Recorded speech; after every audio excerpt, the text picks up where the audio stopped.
Hello and welcome to Real Estate Wednesday. I'm Lou Serrano, and today we're going to talk about 10 questions that any new agent should be asking their broker before they sign on the dotted line. So just to let you know what's going on with me, I am still not a licensed real estate agent, but there's good news because I've checked with the California DRE and they are finally processing my application. Hopefully I'll be hearing from them soon where I can actually schedule my California state license exam and get on with this journey. But I will be documenting this journey every single Wednesday, letting you know what I come up with. If you're new to this business or you're looking to get into this business of real estate, please subscribe to this channel.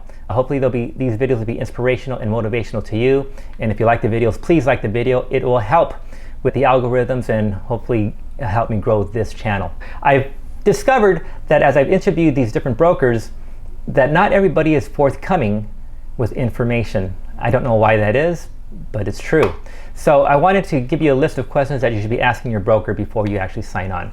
The first thing is, what kind of training do they offer?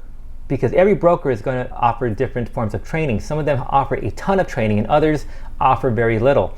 To me, as a brand new agent, it's very important that they offer training. And I think it would be very important to you as well.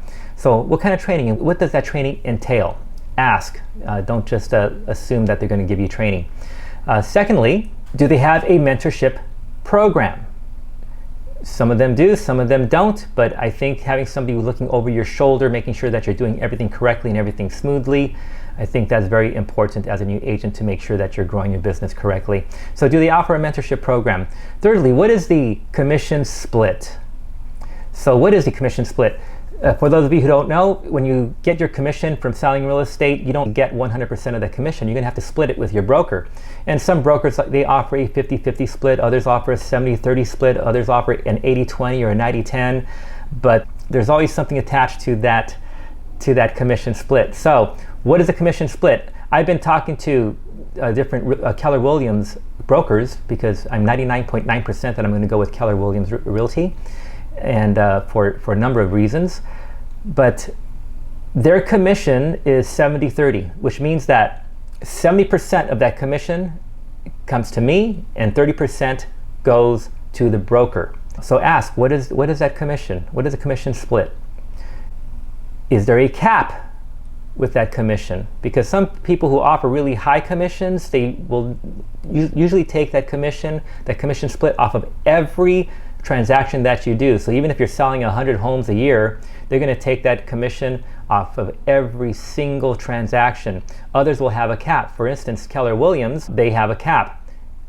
And I should warn you that not all offices have the same cap. So you can go to one office from a certain company and they'll have a cap, and then you go to a different office and they have a completely different cap. For instance, one of the offices that I went to, they had a $25,000 cap. It was $22,000 to the broker and then $3,000 for the, I think they call it like a royalty fee, and there was a 6% commission on that until you got to $3,000. Altogether it was $25,000, which means that once I paid the broker $25,000, I would get 100% of my commissions after that. So if I only sold 3 or 4 homes, I would be paying a commission on all of those transactions. But if I sold 50 homes or 100 homes, well, I'm only paying commissions on those first few homes, depending on the price point of those homes that I'm selling. Maybe actually about on 25,000, maybe 5 or 6 homes, you cap out and then you get 100% of those commissions.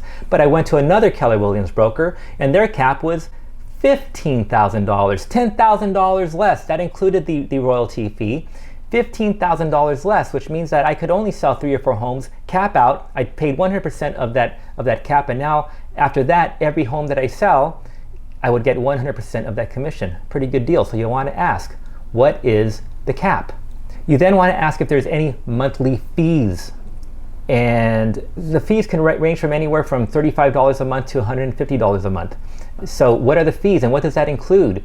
With Keller Williams, they offer their CRM, which is called KW Command, and they also offer your website that is branded through Keller Williams. I know that places like EXP Realty, they have their I think it's called KV Core, I think it is called, and that is their CRM. And these CRMs, they're just phenomenal because they have AI, so artificial intelligence, connected to this, and it's, oh my God, you could do so much. But if you go with a small brokerage, they may not have anything that they're offering like that, the CRMs and the website. So you want to ask, what does the monthly fee cover? And this I found interesting. So I asked one of the brokers, so are there any additional fees that I have to pay? And he said, nope, that is everything. Wonderful. I said, so does that include the transaction coordinator? And he says, oh, no, that's extra. I said, well, that's an extra fee, right? And it was a considerable fee. With one of the brokers that I interviewed, she was very forthcoming with the information. She told me what the fees were for the transaction coordinator. Now, the transaction coordinator, for those of you who don't know, is the person who will actually do all the paperwork for you. Because you don't want to, when you get a client and you get a deal going, you don't want to be doing all the paperwork yourself. You want to be working on the next deal or servicing your client.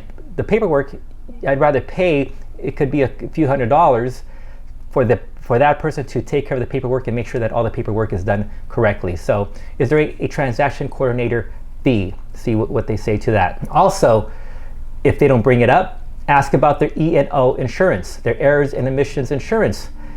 Some brokers will not bring it up. One of the guys that I talked to said, oh, everything is included. I said, how about E&O insurance? He says, oh, well, that's extra. Well, he could have brought it up, but he didn't. So again, some of these brokers will not be forthcoming with this information. So what are the fees for your E&O insurance? Because that could be a significant amount of money, especially if you're selling very few homes or if you're in a market that price points are very low. What is the E&O insurance? What other question you could ask is there a fee for the mentorship program? I know with Keller Williams that at least for your first couple of transactions, the mentor gets 10% of each transaction. So on top of that 70-30 split, they're going to take another 10%, which I think is actually a great deal, having somebody looking over your shoulder, making sure you're doing everything correctly. But there will be other brokers that'll be saying that it's a 50-50 split with you and your mentor. It's a pretty high split.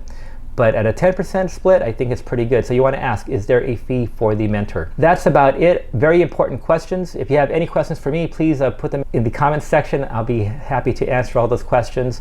Again, I'm just getting started out in this business, but as I learn this business, I'm going to be sharing this with you every single Wednesday. So please subscribe, click on that like button. I look forward to seeing you again on this channel. And until then, keep pushing forward.